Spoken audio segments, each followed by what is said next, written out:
Assalamualaikum warahmatullahi wabarakatuh.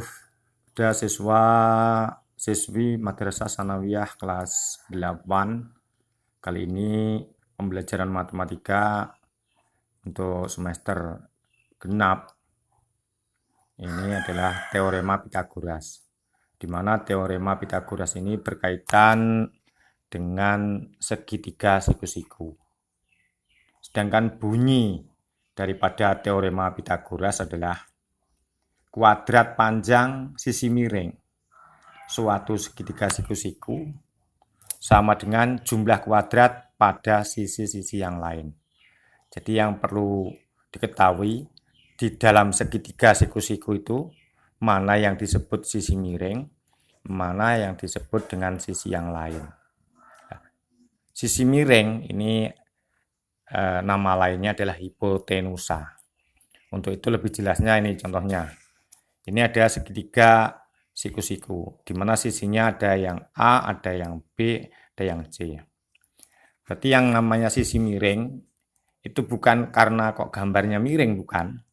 Tapi untuk menentukan mana yang miring itu kita lihat segitiga sudutnya siku-siku. Jadi kalau siku-sikunya di sini, di 90 derajat, maka yang namanya sisi miring atau hipotenusa itu adalah sisi yang di depannya, yaitu sisi A. Berarti sisi B dan sisi C adalah sisi siku-siku. Nah, berarti menurut teori matematika Pitagoras berarti sisi miring kuadrat, nanti A kuadrat itu sama dengan jumlah kuadrat sisi yang lain. Yang lain ini B dan C. Jadi sama dengan B kuadrat ditambah C kuadrat. Kemudian ini kalau B atau sisi yang siku-siku atau C, nah dibalik. Kalau B kuadrat berarti sisi miringnya ini dikurangi A kuadrat dikurangi sisi yang lain, itu dikurangi C kuadrat. Kalau C kuadrat sisi miring yang paling panjang A kuadrat dikurangi B kuadrat. Dan juga nomor 2. Nah, ini nomor 2 ini misalnya seperti ini. Ini cari dulu sisi miringnya. Nah, untuk mencari sisi miring ini gambarnya kan miring semua, tapi bukan karena gambarnya yang miring, tapi untuk mencari sisi miring itu yang dicari adalah sudutnya siku-siku. Sudutnya siku-siku di sini, berarti sisi miringnya adalah sisi Q. Sedangkan sisi P dan R adalah sisi siku-siku. Maka berlaku yang paling panjang itu adalah Q atau hipotenusanya Q atau sisi miringnya Q, maka berlaku Q kuadrat sama dengan P kuadrat ditambah R kuadrat. Kalau untuk mencari R kuadrat sama dengan Q kuadrat dikurangi P kuadrat. Untuk mencari P kuadrat sama dengan Q kuadrat dikurangi R kuadrat. Jadi untuk mencari yang paling panjang atau sisi miringnya ditambah. Tapi untuk mencari sisi yang siku-siku, sisi yang paling panjang atau sisi miringnya dikurangi sisi yang lainnya. Dan juga ini yang ketiga. Yang ketiga ini sisi miringnya mana? Nah, sisi miringnya adalah sisi yang di depannya sudut siku-siku, berarti sisi AB. Jadi AB kuadrat sama dengan AC kuadrat ditambah CB kuadrat. Kalau mencari AC, jadi AC kuadrat sama dengan AB kuadrat dikurangi CB kuadrat. Kalau mencari CB, di CB kuadrat sama dengan AB kuadrat dikurangi AC kuadrat.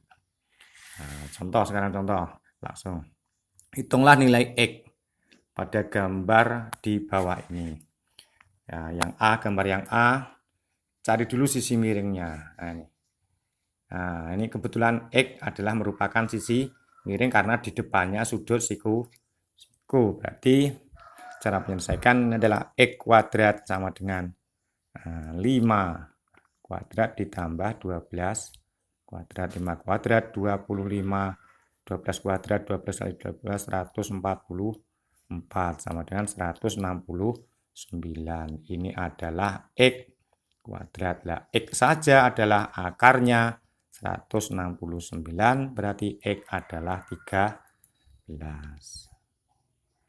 Nah, kemudian gambar yang B. Nah, ini X ini sebagai sisi miringnya mana? Sisi miringnya adalah 26. X adalah bukan sisi miring tapi sisi siku. Berarti karena ini sisi siku, mencarinya adalah sisi miring dikurangi sisi siku yang lain. Berarti sisi miringnya adalah di depannya sudut siku adalah 26. Berarti 26 kuadrat dikurangi 24 kuadrat. Maka X kuadrat adalah 26 kali 26 adalah 676. 24 kali 24 adalah 576. Maka X kuadrat adalah 100. X saja adalah akarnya 100, berarti X sama dengan 10. Nah, ini. Nah, kemudian soal ini tolong dikumpulkan ya, dikumpulkan ini. Hitunglah panjang X kemudian panjangnya Y, urutannya gitu, dengan teorema Pythagoras pada gambar di bawah ini. Nah, ini gambarnya diamati ini. Di siku ini di sini, ini 3, ini 4, ini X, ini siku lagi. Ini X, ini Y, 13. Kerjakan dulu X, setelah X ketemu baru Y. Sekian dulu. Wallahul muwaffiq ila aqwamit thoriq. Assalamualaikum warahmatullahi wabarakatuh.